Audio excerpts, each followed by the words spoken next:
Kittens were a handful. I knew that beforehand, before adopting the little guy that I have now, but didn't fully grasp just how much attention they needed.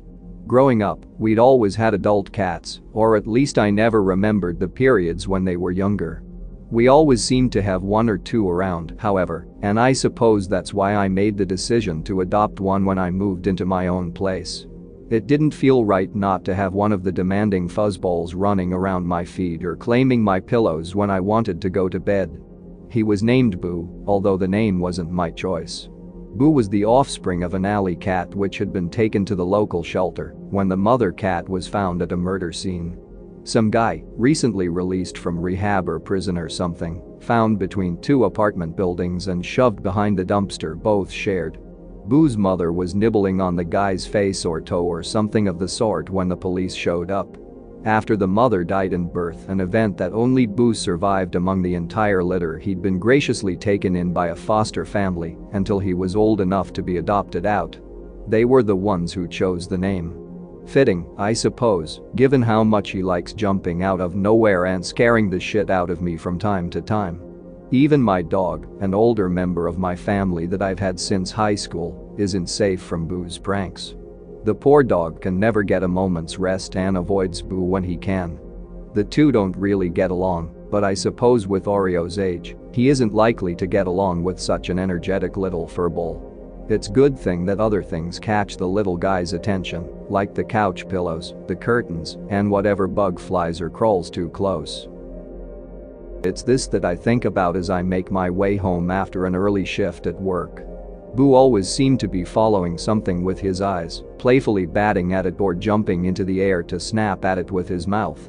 I've found a number of spiders and moths on the foot of my bed from these antics. Once or twice there was even a small bird, though I don't know how he would have managed to catch any of those. He's not able to get outside.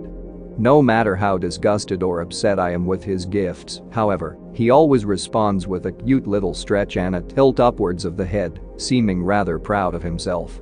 Sometimes it even seems like he's smiling at me, and while waking up to a bed full of bugs isn't all that great, I can't stay mad at him for long. As I unlock my apartment door and step through, I decide I should buy him a new toy. The last few are already torn to shreds, and it won't be long before he decides to drag his claws through the curtains again. But the first thing on my schedule is a nap. It's been quite a while since I've been up this early, let alone working hard labor while I'm at it, and I'm utterly exhausted. A few hours of rest won't hurt. I head straight to my bedroom, kicking off my shoes at the front door and throwing my jacket on the back of the couch as I pass through. I barely stepped through my room's door when a cold stone drops in my stomach, and it feels like my lungs have been momentarily deflated. A split second later, my eyes fall onto the black and white mass of my dog at the foot of my bed. His shaggy hair is torn out in patches and in a disarray, his body still and his back twisted in an unnatural way. Not a moment after, Boo jumps up onto my bed from the side opposite of me, and I jump even more than I usually would have. It's enough to pull me out of my shock and finally take in a deep, shaky breath. There's already a pressure building up between my eyes and a lump forming in my throat. Boo arches his back, pushing up onto his toes. He sits down, tail waving lazily and head tilted back, seeming rather proud of himself. It even seems like he's smiling at me. If you enjoyed this video, don't forget to subscribe.